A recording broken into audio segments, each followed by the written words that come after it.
Due to the graphic nature of this program, viewer discretion is advised.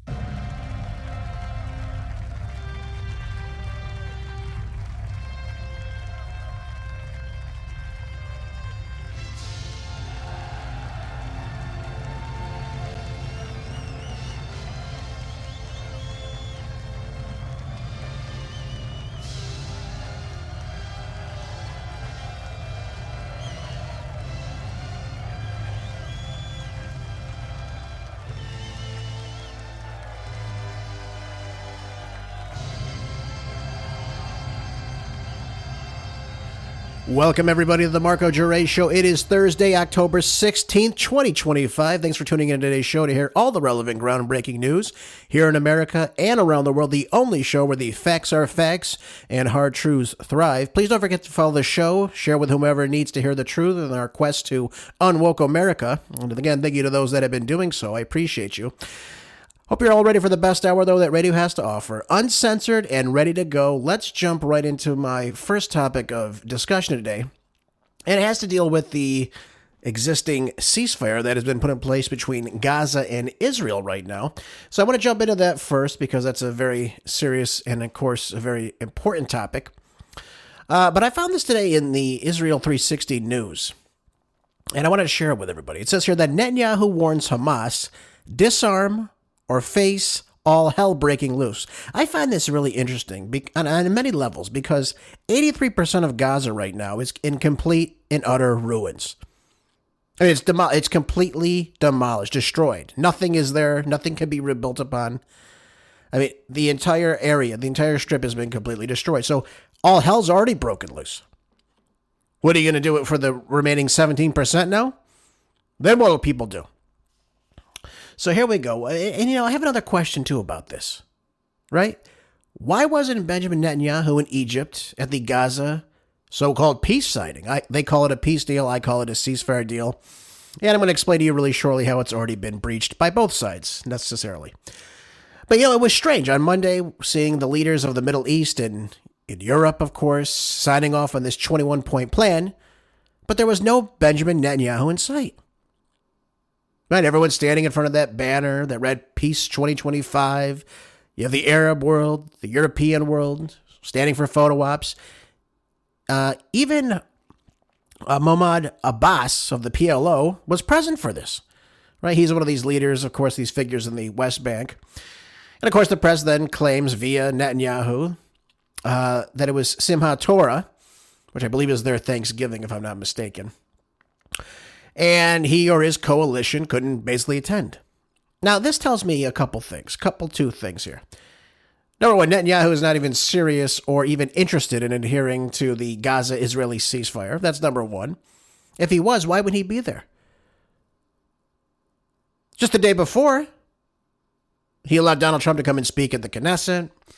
Everyone was there. So how serious could this holiday could have been for them? Not saying that there's not a holiday, but you have a chance to initiate peace. You have a chance to disarm Hamas, so-called. Obviously, all the hostages were returned. But are we not going to adhere to the later addendums in this peace proposal now? That's what I have to say about that. Why was he not there? Why was he not there to meet with other world leaders? To promote Israel? Why not? Which brings me to my second point. Because he would not want to be seen with Abbas. Because then obviously this would vex his ultra-Orthodox coalition. And again, even at the hint of the idea that he would be in favor of a two-state solution or a Palestinian state, would just completely destroy him politically, obviously. And again, that's in the Likud party charter. It's one of their provisions in this party. There will be no Palestinian state. You never heard about Hamas's charter, left and right. Right? Kill all Jews, even though that's not what it actually says. It does mention killing people. Obviously not a good thing. But you never hear this in the Likud party structure. There will be no Palestinian state. So he's going to sign on to an agreement where point 20 is the creation in time of a Palestinian state? When his party and even his coalition right now has been saying the same thing. We did not agree to it. We're not going to agree to it. So then how could he sign on to it? And again, what happens when they break that notion of the deal? What is Donald Trump going to do? Well, I'll tell you what he's going to do. Absolutely nothing. Nothing I could see, at least. So, as I've told you, Netanyahu, Smotrich, Danny Danon, Ben Gavir, and others have also uttered this many times before. There will never be a state of Palestine. I mean, again, Smotrich has even been the one that has gone out and saying that Jews don't even have to adhere to international laws because they are the chosen people. So in other words, we're not interested in what happened or what caused October 7th, right? Because the Palestinians want a state of their own. They do not want to be ruled over by the Israelis any longer. And until you address the underlying issues in the region, and of course that is a big reason for them, that they have some type of representation where they can rule themselves, you're going to keep seeing these types of attacks back and forth, left and right. That's just the way it's going to be, folks. And again, did the summit in Sharm el-Sheikh bring Israel and Gaza any closer to a lasting peace deal? Or is this simply just a pause? I think I have to say right now it's simply a pause in this conflict. I think you're going to see fighting, and they're already getting you ready for it. Look at this article. Netanyahu already warning Hamas. All hell's going to be breaking loose soon. Now, he said this in an interview, and CBS says Netanyahu said that Israel would honor the obviously U.S. brokered ceasefire led by President Donald Trump, but only if Gaza is fully demilitarized. We've already agreed to give peace a chance, said Netanyahu, emphasizing that the Trump plan clearly outlines two stages, disarmament and demilitarization, each essential to lasting peace. I find this interesting. Because what you have here, you have one side that has totally demolished the other side. Drones, missile strikes. We've got at least over 100,000 people dead. The official number that the Hamas ministry groups have said is at least 67,000. But then you've got to account for all the missing people, which are hundreds of thousands of people. And of course, you have all the people included in all this rubble that you haven't gotten to yet. That, again, 83% of the area, is laid in ruins. So you have no idea who's under all this rubble. I don't even know if they're talking about the people that have died from starvation or from malnutrition or disease, because again, there's no war. There is no hospitals throughout this entire conflict. So you have all these issues happening. And again, they're not being addressed. So again, I find it's funny. One side has done this to the other side. An ethnic cleansing, if you will. And yet we're saying the entire other side has got to completely demilitarize. So what, they can continue to do whatever the hell they want after this? I mean, again, if I was in the Palestinians' position, I would say, we're not disarming until we have a active security coalition that protects us in place should Israel do something. That's what I would say. Because right now, if you just give up all your arms, everything, your RPGs, whatever the hell else Hamas has, and they hand it over, you have just opened up the floodgates to allow them to do anything they want. And I have good reason to say this to you as well. I'm not one to not do my research, of course. But right now, listen to this. Israel's already violated the ceasefire by refusing to the framework of 600 trucks of aid to come into Gaza right now, reducing it to 150, only allowing the UN aid to come in, nothing from any other groups or charities alike that would want to come in and obviously render aid to the people of Gaza right now. The Rafah crossing is still closed. That was supposed to be opened up. So that continues on, which would allow Palestinians, should they desire to leave, to do so. And again, this is all, I guess, in response to Hamas not returning the deceased hostages. That's what Israel's claiming is happening right now. This is what they're miffed about. And, of course, the disarmament. But you have Hamas and the International Red Cross alike saying that it may take weeks to find and recover the deceased hostages. Now, why are they saying this? Well, again, what did I just tell you? 83% of the territories lay in ruins. And again, I'd be willing to make a large sum money bet that in a lot of these drone strikes, missile strikes, the bombings. They probably have killed some of these hostages. It doesn't make sense for Hamas to kill the hostages. I know some people are like, well, Hamas killed them. Well, again, it doesn't make sense for that. And let me explain to you why. The hostages are the only leverage they have. Because as I told you previously, the only thing that Israel gives a damn about would be the hostages. They don't give a damn about Palestinians. You know, they call them monsters. They call them all these other things to dehumanize them, to make you want to dehumanize them, to not care about what happens to them. And I told you before, as pro-lifers, as we all should be, concerned about living people, we should care about these types of things. We should care if people are being starved to death. This government has championed it. They've even laughed about it, saying, yep, we haven't allowed any type of aid in 3 months. They've said this, folks. It's not just me saying, it's them saying this. So the idea that no aid has gone into this region for 3 months, and we're shocked people are starving, there's malnutrition of children. Let's say, no, there's no there's no starvation campaign. They've actually said this. You've heard Danny Denon saying there should not be any type of milk brought in for babies inside Gaza because someday they'll become terrorists. This is how they've spoken about these people. And again, they link everybody to Hamas. That's the way they dehumanize people more, calling them animals, calling them barbarians. It just, again, it's insanity. That's not to say Hamas is innocent. Far from it. But as I told you before, the only leverage they're going to get is from these hostages. This is why they went in, and this is why they grabbed them. And again, you could go look at events in the past. The Gilad Shalit, I believe is his name. The Israeli that they took captive for 5 years. They released him under the stipulation they would release 1,000, I think it was 27 Palestinians that were either held without charge or prisoners sitting in Israel. This is the only leverage these people have. This is it. This is the only way.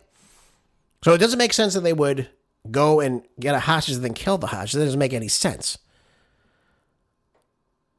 So they see it as their only leveraging point. That's the truth of the matter. I don't like it at all, of course, but that's the reality of the situation. So that's what we see right now. And of course, Israel wants the deceased bodies, rightfully so. But they say this is going to take weeks. So who knows how this will turn out as a result of this. We've still seen that there have been continued strikes, especially on those migrating north. And of course, 5 people were reported shot and killed. Just yesterday, I told you on the show that happened. Max Blumenthal spoke yesterday on Mario Naufel's podcast, and he had this to say about the following about the Israelis' response to the return of the hostages, of course, what is happening right now. Take a listen. So Israel's violating the deal. In addition, they've opened fire and launched airstrikes on families trying to reach their homes in Shujaiya, which is a neighborhood east of Gaza City that's near the 53% line. So Israel still controls 53% of the Gaza Strip.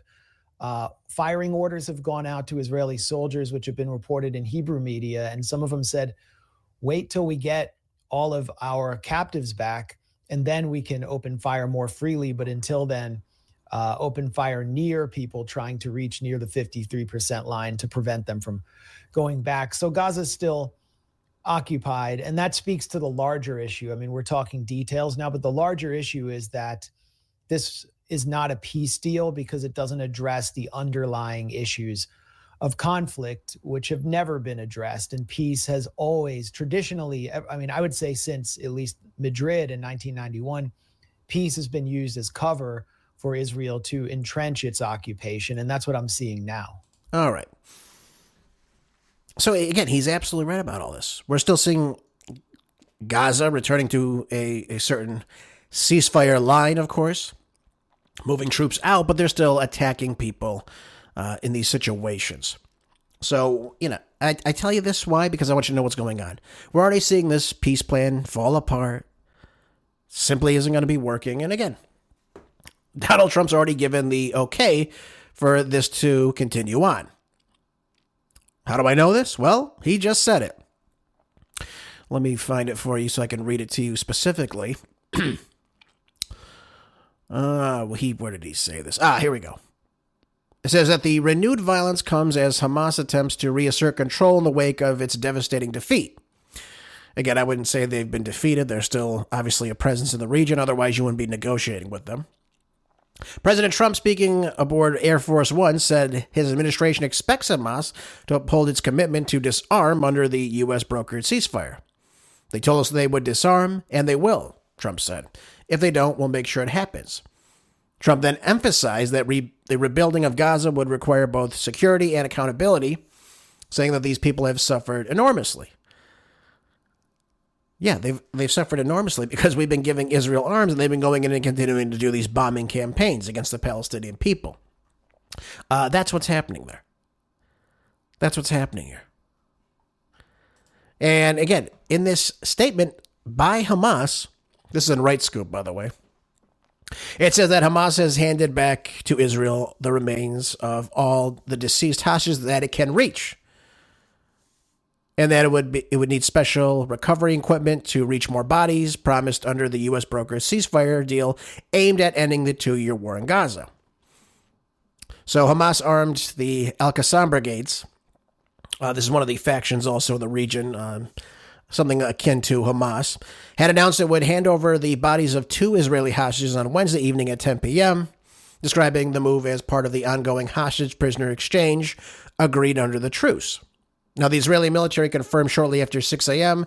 that the Red Cross had received 2 coffins of deceased hostages from Hamas, and they were on their way to meet the Israeli military forces with these remains.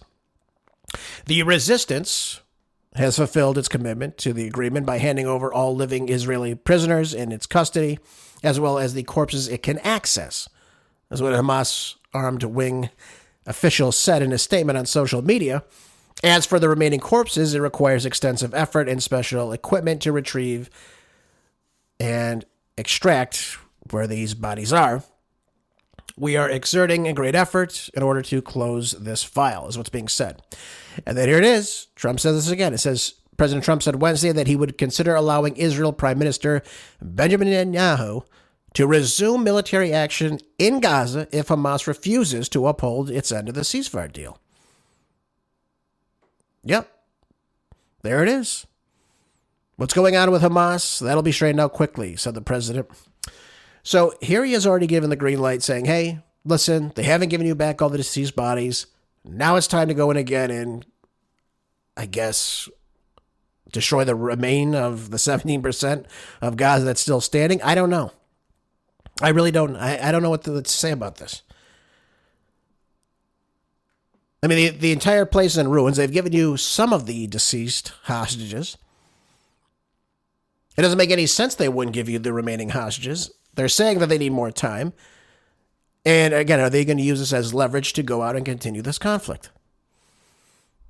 That's what it seems like to me. That's just my take on it. I don't know if that will happen, but they're already giving you signs that they're going to continue on with this fight. So, again, I told you before I didn't think this would uphold. Obviously, Trump doesn't say anything about the aid going in, nothing about the continued strikes that are happening right now, nothing about the opening of the corridor in Rafah. So both sides apparently are not holding up their end of the deal. That's the way it appears to me. Maybe no one ever expected them to. I don't know. But obviously the aid needs to go into Gaza, I think. And again, if you want to redevelop Gaza, if you want to help them redevelop Gaza, if you want to find the remaining corpses of Israeli hostages, you need to go there and actually start this process. Because how are they going to go under massive tons of rubble and get these bodies? I mean, let's be realistic about this. This is what they have to do in many cases. Again, it doesn't make any sense they wouldn't return back to Israel the hostages that have been deceased. Again, there's no leverage for them. There's no purpose for them to do this. So, expecting to start up soon, folks. It will happen soon. The conflict will continue. Well, that's my prognostication on this. I hope it doesn't. I don't want it to. I want both sides to live in peace and security, but it doesn't seem like that's going to be happening. And again, I told you before, expect conflict with Iran coming up as well. That's my take on it. The Hill has a good article, and I was going to read this to you yesterday, but I ran out of time, so I wanted to go over it first thing today so I don't run out of time again today. But Cheryl Hines was on The View of Ignoramus Women, and her and Sonny Hostin, not too Sonny Hostin, spar over the qualifications of her husband, RFK Jr., in his effort to lead HHS. Again, ridiculousness in and of itself. So Cheryl goes, I'll play you the clip first so you can hear the stupidity from not too Sonny Hostin, whose IQ can be measured if you were measuring the surface temperature in East Antarctica sometime in the winter months. This is what she actually said to her, though. Take a listen to this. Respectfully, is that your husband is the least qualified Department of Health and Human Services head that we've had in history. I do not. I think that's a very dangerous. Why is he less qualified than an economist? I think How is that he possible? is less qualified. He has spent his career studying toxins, studying people's health, fighting for one guy who was using Roundup for his job. He has also spread a lot of misinformation, a lot of chaos, a lot of confusion. And Says who? Says who, Sonny? You? Whoopi Cushion Goldberg? The blonde nobody knows what her name is on the show? Who? Who else? Joyless Behar? You're the experts all of a sudden? So you have a lawyer, Sonny Hostin, saying that RFK Jr. is not qualified for this position, and she knows because she knows. That's what she's saying to you. No, I think he's he's not the most qualified. Oh, okay. So then, therefore, Javier Baccaria, Xavier Becerra, that's what Joe Biden called him because he doesn't know his damn name, a lawyer who ran HHS right into the ground during the COVID scamdemic. How was that? The COVID vaccine is safe and effective. It's not even a vaccine. Safe and effective. Yet, I read to you, I think it was not last week, but the week before, thanks to Edward Dowd's extensive work that he's done, has actually got hard information, hard data, that insurance companies are confirming that the COVID shot has been linked to 5,000 deaths a week in America alone. But yet you were told safe and effective. It's under emergency use authorization because this virus is so scary. All this other nonsense pushed by Tony Fauci. Right? Tony Fraudy. The pill pusher. Yep. He's botched every single thing he's ever done. His entire tenure from AIDS all the way to COVID. In the NIH. In the infectious and allergies and infectious diseases department.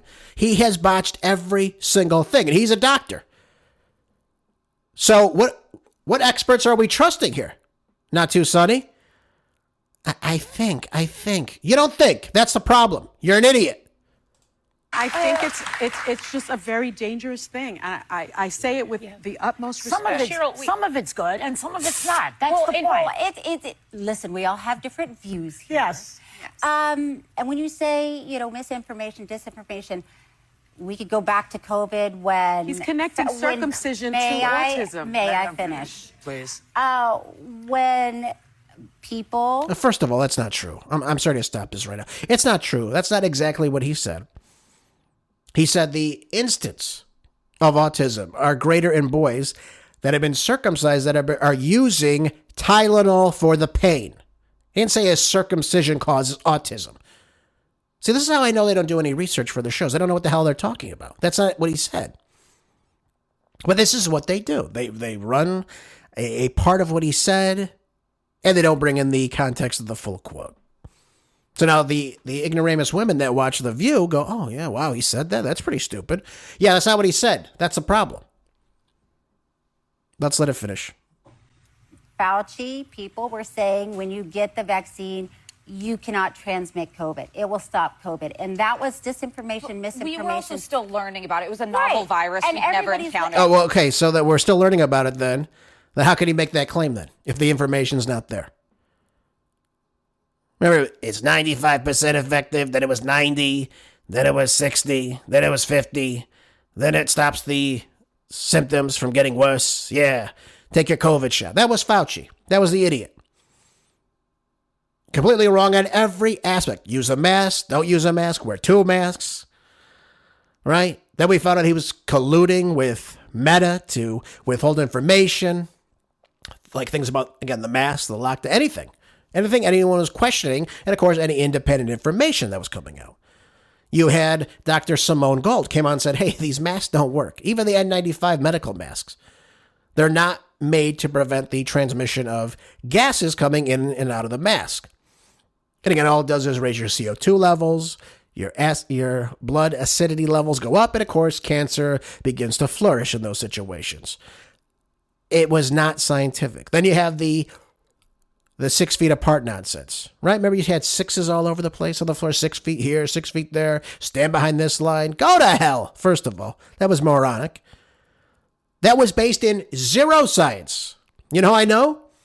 Because it was created by an 8th grader whose father worked for the NIH, Dr. Robert Glass. She did it in a science project in 8th grade. You want to talk about the experts? Everything you were fed was a bunch of lies. From the lockdowns to the masks to standing 6 feet apart to the vaccine itself, which is not even a real vaccine. It's a gene editing shot that enters your genome and tells your body to produce more spike proteins. And of course, it weakens your immune system. Need I say more? Oh, do I have to be a MD to tell you this? I can read the science. I understand what's going on. But, oh, well, it was very new. We didn't understand it. Okay, so you're admitting that there was zero safety testing on this, which, again, is actually true. Zero safety. So then how can he come out and make the claim that it's 95% effective and that you cannot get it if you take the shot? Rachel Maddow said it. They all kept saying it. They kept championing it. Oh, if you take the shot, you'll be fine. You don't have to do anything. You can take the mask off. Then it was you had to wear your mask still. It was all based in nothing. It was all to coerce you to take these shots that are extremely toxic, which you should never take again. And again, go look at the research from Edward Dowd. He's done it. There's nothing in that stops the spread of the transmission, at least, of the COVID virus. Again, which is lab made in China. Yep. No, it had nothing to do with it. It doesn't stop the transmission. So why would you take the shot? And notice how they're not miffed about that. They're not mad that the shot doesn't do exactly what it said it's supposed to do, because it doesn't even stop the transmission. It doesn't protect you in any single way, which is the idea of a vaccine. So it's not even a real vaccine. And some people say, well, it stops the, it slows the symptoms down. How do you know? And even if it does that, that's not what a vaccine is. Notice they're not mad about that in The View. Pure and utter stupidity. Absolutely pure and utter stupidity. I can't believe I have to even look at this kind of stuff. But the lies from these women. Again, to attack RFK Jr., who, to his credit, has done lots of litigation on behalf of people that are vaccine injured. He's looked into, obviously, the work of Anthony Fauci. He wrote a book on that called The Real Anthony Fauci. But he has a right to question this. And again, he's done the research on this. So he understands what's going on. That's why he's putting these rounds of safety testing along with NIH Director Jay Bhattacharya, who's also great during COVID, too. He's called out a bunch of this nonsense right away, too. And now, of course, they're looking into the use of Tylenol for children and saying, hey, this might cause autism because of the effects that it has on the body. So, the idea that they sit there and go, well, some of it's good, some of that. Who the hell are they to tell us what's good and what's not? They're telling you their opinion. I don't know what it's based in, though. Is there based on any science that Tylenol is great for children or anybody for that matter? No, there's nothing that says that at all. And again, they do things like this. Take a listen. Your husband, when he announced basically that he believed he found some causal links between autism and Tylenol, it created a lot of panic in women who were being told by their OBGYNs who look at them that Tylenol, if necessary to treat pain during pregnancy, is safe. What would you say, and I know you're not a medical professional, but to women who now feel anxious and nervous because their doctor's telling them one thing, but the top public health professional is telling them something very different? Not a professional. Well, they Did you hear Whoopi Cushion Goldberg in the background? He's not a professional. Like you are? You look like Predator sitting there, you moron. You have no idea what the hell you're talking about. So her position is RFK Jr. is not a doctor, therefore he can be discredited. Only with the title doctor can you sit there and make a valid opinion that people should listen to. Forget the fact that I went back and looked too, by the way. Since the Reagan administration, he had an MD in there, and so did George H.W. Bush. But since then, the only other person to have anyone with an MD and the title of HHS was Donald Trump. He had someone in there for a year when he first took office. So it was fine during COVID to have a lawyer, Xavier Becerra, in that position who had no idea what the hell he was doing. He was fine. Anything he did was fine. But now we have RFK Jr. questioning the paradigm, questioning what's going on, what's in our food supply, what's in some of these pesticides, what's in these vaccines. You can't ask those questions. And again, when you look at health as a whole in America, when you look at the amount of sick children, and of course the rise in things like autism, cancer in children, cancer in adults, nonetheless. We're seeing these turbo cancers. When you look at the effects of what these shots have done to people. Hell, if you take the flu shot when you're over, I believe, the age of 50, increase your chances of dementia by 50%. Are you ever told that? Is that on the warning label? Of course not. Now, yeah, go ask them what's in your vaccine when you go take a shot next time, if you're that clownish to do so. Where is the safety testing for these shots, especially the ones that children take? There are none. And again, that goes back to the Reagan administration with the Vaccine Immunity Act, or the Child Vaccine Immunity Act of 1986 that was put in place. It gave them carte blanche to go in and not be sued. You can sue in some civil cases, but you can't even get any money from them. And it allowed the vaccine industry to not present any type of safety testing. And I don't believe there's been any since 1990. And think of the technology that's changed since then. Think of the way things have changed since then. And look at the rise of autoimmune disorders, allergies, autism, all these conditions. And we're not supposed to ask a question about it. What's in your food? What's in our food supply? What's being put on our food supply? What is APL that Bill Gates is behind? What is behind these lab-grown meats? We're not supposed to ask these questions because none of us are doctors, apparently, according to the ignoramuses on The View. And I don't want to play the rest of this. Actually, yes, I do, because it makes Whoopi Cushion Goldberg look like an idiot. Let's finish it. Consult your doctor before taking it.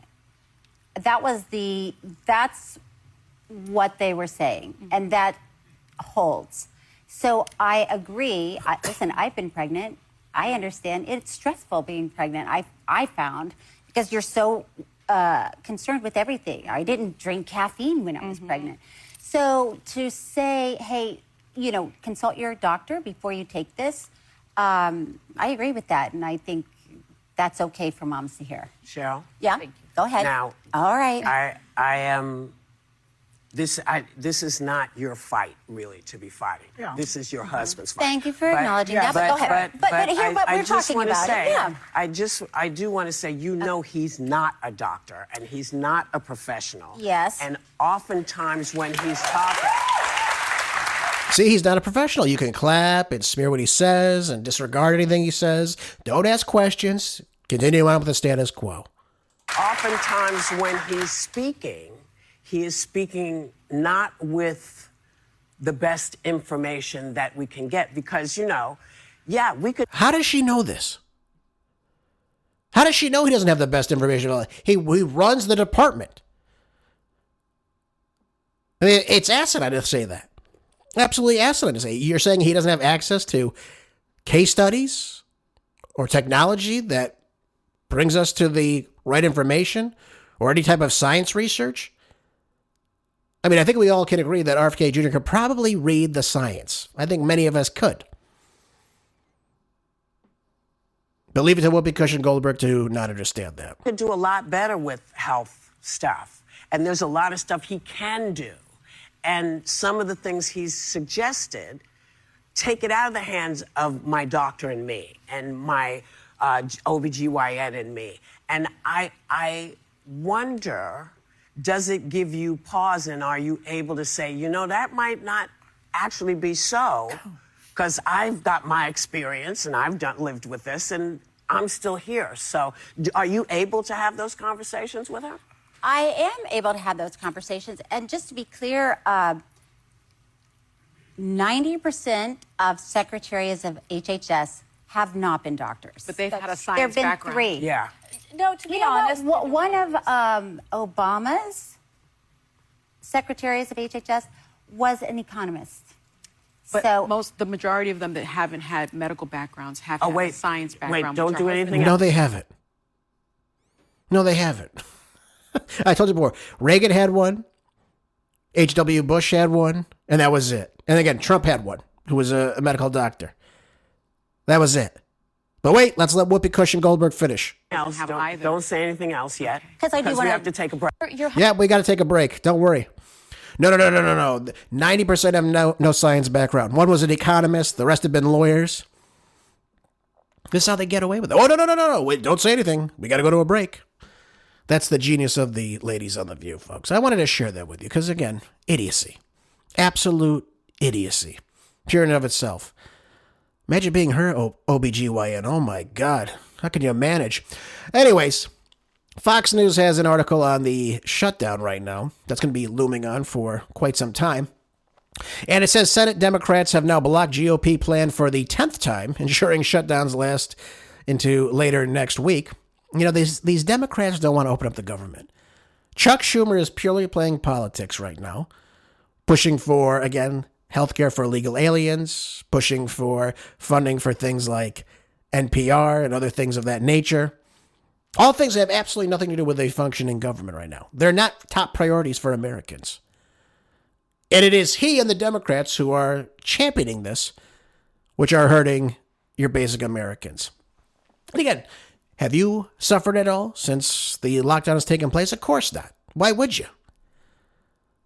But they're saying, well, people are going to not have access to health care. No. You want health care for illegal aliens. That's what you want. You want freebies for your left-wing mouthpieces. That's what you want. That's all he wants. That's all he cares about. He doesn't care about the American people. What the hell does he care? Not one thing, by the way. That's all he cares about. But again, Senate Democrats, for the 10th time now, a continuing resolution has been brought to them. The Republicans attempted to, again, reopen the government, and Democrats have ensured that the shutdown goes into next week now. That's because after one final vote series later on Thursday, lawmakers will now leave Washington, D.C. for another long weekend, just after 3 short days. Hell, don't they work so much, these people in Congress? They still get paid, right? They're not affected by this at all. They're still getting paid. I know some Republicans, like Ted Cruz, have said they don't want to be paid at all this entire time. Good for them, I suppose. But neither Republicans nor Democrats are ready to flinch in their deeply entrenched positions, and talks between both sides, though largely informal exercises, have begun to fade. So expect this to continue on. Senate Majority Leader John Thune of South Dakota says he is determined to continue on the same course of action to keep bringing the House past continuing resolution forward, which would reopen the government until November 21st, up for a vote again and again. That's what they're pushing for. So the Republicans are standing by what they want to do, and it seems that the Democrats are now going to be holding everybody hostage as a result. And what are we seeing as a result? We're seeing many people begin to get laid off. They're simply not working. Chuck Schumer is only concerned about his own power, his own position. He is appealing to the most radical elements of the Democratic Party. That's all he's doing. He thinks he's going to get, I believe he thinks AOC is going to challenge him for his Senate seat. I believe that takes place next year or the year after that. I don't really know, but I think it's next year if I'm not mistaken. But this is what he wants. The Senate Democrats are going to caucus. They want to hammer out a deal on expiring Obamacare subsidies. And they want President Trump to get directly involved in these negotiations. This is what they want. They are trying to use whatever position they may have to do this, and Republicans, to their credit, are standing strong on this. We shouldn't be doing this. Why are we giving money to illegal aliens? Why? Why is that their top priority? Again, it's almost laughable that this is their hill to die on, if you will. Look at this. Chuck Schumer said this. Every day that goes on, the problems are compounded for federal workers and for the ordinary Americans. Then why are you keeping the government shut down? Why are you holding the government hostage for illegal aliens to get health care that have no right to it? Schmuck Toomer may think that every day gets better for them politically, but I can tell you this is not the experience of the American people. Yep, there it is. Schmuck Toomer, there he is, making a complete fool of himself. Who knows when this is going to end, by the way? I mean, this is going to probably continue on for a couple more weeks. It seems, at least. Democrats are going to have to do something at some point, I would have to say, because, again, this is not a good look for them. Simply not a good look for them at all. And again, I don't see how it gets any better. They have nothing to work with. If their hill to die on is working only for non-citizens and getting their left-wing mouthpieces, like, again, NPR, more funding, which Trump has taken away, by the way, then this just shows exactly who they are. They are all about power. They are all about their main voting bloc, which is illegal aliens in this country. And we know we've got at least 45 to 50 million of them. We also know we have at least 50 million visa holders that have now since expired living in the country. So you have almost 100 million people that are here in the country. And this is who they are placating to. They're not working for you. They're working for themselves. And of course, their base, whom they only use, by the way. They don't give a real damn about these people. Just that I'd share that part with you as well. So the shutdown goes on, folks. The shutdown goes on. Oh, by the way, did you see recently, too, that Tim Walz of Minnesota, right, the failed VP nominee for the Democratic Party, just signed into law recently. I think it was a short while ago. I don't know the exact date. Illegal aliens are now permitted to have driver's license in the state of Minnesota. Didn't we learn anything from California? Giving commercial driver's license to illegal aliens that can't even read road signs? Do we learn nothing? And of course, the question begs, well, they'll be able to vote now in state elections. Are you telling me that an illegal alien is going to vote in a state election or a local election only and then not vote in a federal election? Yeah, I think not.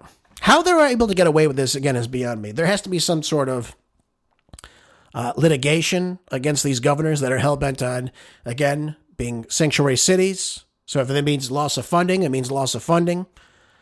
But there has to be some type of consequence for this. How are you, a governor of a state, allowing illegal aliens to have access to driver's license, which again is an identity card for people that who we don't even know who they are? They can be they can make up whoever the hell they want to be. Lie about their race. They can do all this stuff. It is asinine in and of itself. And we're seeing it play out right in front of our eyes. The absolute destruction of the nation at best. And this is what it is. These are who the Democrats are. This is what they want to do. And they see this as an opportunity, again, to get votes. That's their main voting block is illegal aliens.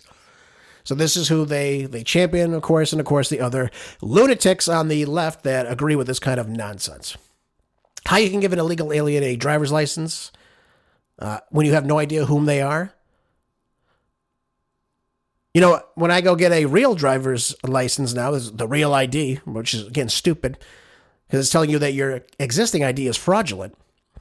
I got to go and I got to show, 3 pieces of mail or what have you. I got to show my existing driver's license. I could show a passport, social security number. They don't have access to any of this. Yet they are allowed a driver's license. They go to another state and get another driver's license. This is the insanity behind all this. This is the insanity behind all this. And they don't seem to give a damn about any of it. And this is why the Democrats are losing right now. People are waking up and saying, hey, you know what? These people are not working for me. They're not doing a damn thing for me. And this is why they're struggling right now. And they will continue to struggle as time goes on, I think. Another sign about this, too, that the Democrats are failing, their positions are faltering right in front of their eyes. This is in the Gateway Pundit yesterday, too. I didn't get to go over this article with you. It says that the transgender trend is dying. College students ditching trans and non-binary identities in massive waves. Well, I guess it's, probably gets a little tiring, probably scary too, telling people you're going to, chop off this, add on that, sew on this. Not a good look. Not a good look, I'd have to say. Doesn't make much of any sense, too. But in a clear sign that the radical gender ideology push is losing steam, new data reveals now a shocking drop in the number of American college students identifying as transgender or non-binary. Just 2 years after the trend peaked under the Biden-Harris moronic administration, and of course their influence. Remember who started this? Never forget who started this. It was Barack Hussein Obama in 2013 saying, whatever bathroom you feel comfortable using, you should use it. That was the big push for it. That's when all this insanity started to begin. Then again, you see men and women's bathrooms, men and women's sports. And of course, the left championed all of it because, like most mentally ill people, they champion really stupid positions. Now, according to a report from the Foundation for Individual Rights and Expression, FIRE, analyzed by the Center of Heterodox Social Science, the percentage of U.S. undergraduates claiming identities other than male and female has declined from 6.8% in 2023 to just 3.6% in 2025. Still way overrepresented, but that represents nearly a drop of 50%, a decrease in this. So I wonder what that is. What could possibly be the reason for this? Are people actually waking up to the fact that this fantasy that they're the opposite sex just isn't real? Obviously, you can't change your sex no matter what you do to your body. But the report says that the scale of the decline in student data is considerable, even accounting for variability in the data. It says the Andover Prep School sample shows a drop from over 9% non-binary in 2023 to just 3% in 2025. In the much larger FIRE sample, the decline during the same period is from 6.8% to 3.6%. Of the total, a near halving of the non-binary share across a sample of 55 to 69,000 students. Brown University study survey also showed, whose 2025 survey captured nearly half of the target population, shows a drop from around 5% in 2023 to just 2.6% in 2025. So it appears that the trend is losing steam.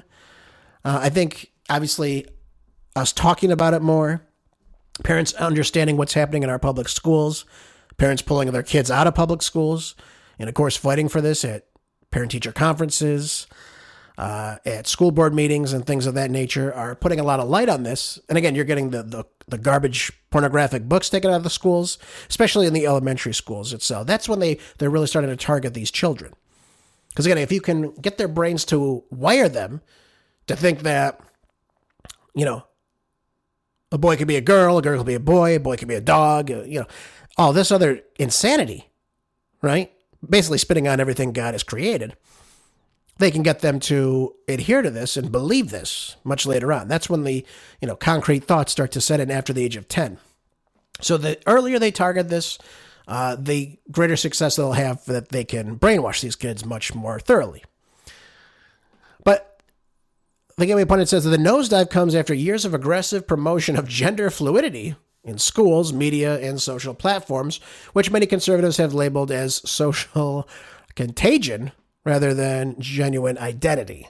And again, I think the more you hear about this in the news, the way that parents are fighting back against this, to stop this nonsense, this discussion, again, this push that schools try to do to children, I think is having a big effect on this as well. A lot of this comes from the parents too, especially in a lot of these younger kids. When you're seeing parents say that their baby is a transgender.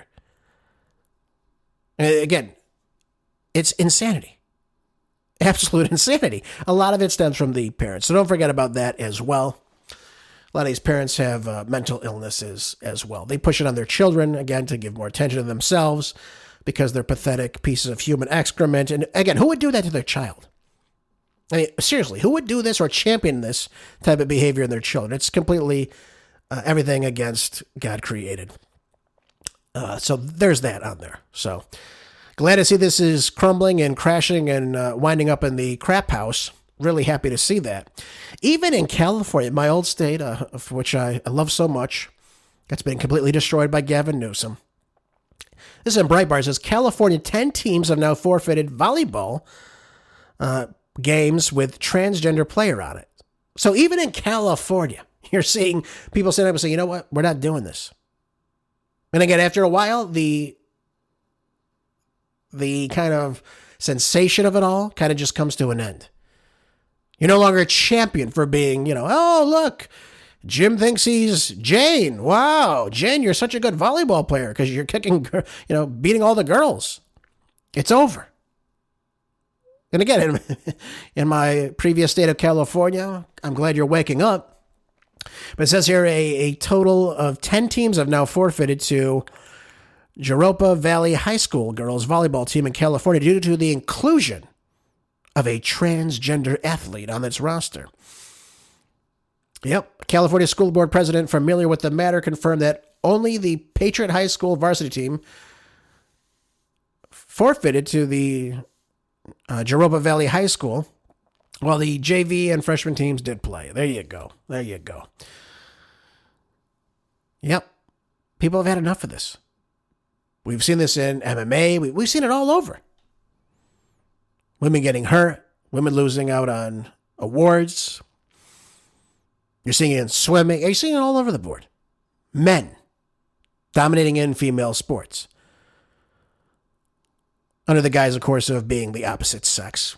Absolutely unfounded. It's not true, so stop going along with it. Speak up for women.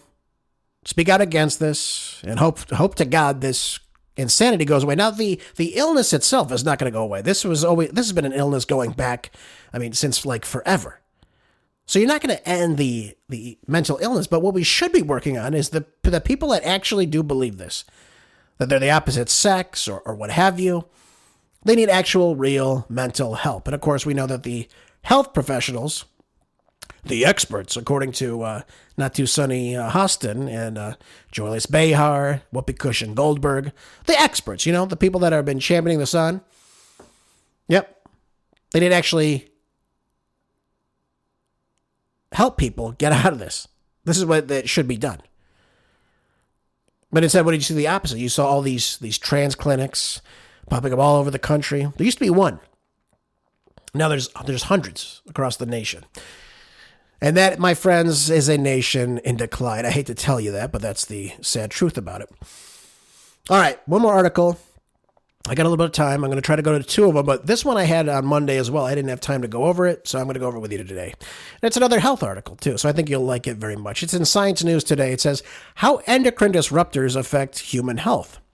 So, think of an endocrine disruptor as a chemical. It's usually man-made. It interferes with the normal function of your endocrine system. And the endocrine system, for those that don't know, regulate your hormones. So, for example, testosterone is a hormone. Estrogen is a hormone, right? So, unlike acute toxins that cause immediate harm, these endocrine disruptors can exert kind of a subtle, kind of a long-term effect at very low levels of exposure.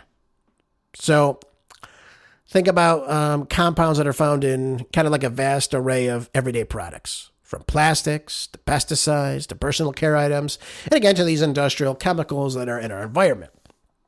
And one of the most common disruptors include bisphenol A. You may know it as BPA. We have other things, these polychlorinated biphenyls. You have these dioxins. You have certain chemicals like DDT. You have things like glyphosate, which is found in a pesticide called Roundup. But BPA is notorious for its presence in plastic containers and canned food linings. You have other things like what are these? Phthalates. Yep, that are in fragrances, cosmetics, flexible plastics. And again, this pervasive presence means the exposure is nearly universal, raising urgent questions about the cumulative health impact it has on us. So, how do these endocrine disruptors hijack the hormonal system? How does this happen? So, to understand the damage caused by the endocrine disruptors, you have to understand really the precision of this hormonal signaling. How does this happen in the body? So what happens is these hormones, they bind to specific receptors in the body. Like we have receptors in our brains. Okay, think of it like that. Think of it like a key going into a lock. It's something like that kind of triggers a response in the body. Now, these endocrine disruptors can also mimic the hormones. So say you have a key, which is testosterone, and then you have something else like, for example, soy, right? Soy, yeah, it mimics estrogen. So now you have the soy going into your body, and it's hitting those receptors, producing a false signal. Now, alternatively, they can block hormone receptors, prevent them from natural hormones delivering their messages. And what happens when you consume too much soy, which is a phytoestrogen? Well, you're going to start to gain weight if you're a guy, which is not a good thing. You're going to gain more body fat. Your testosterone levels are going to drop.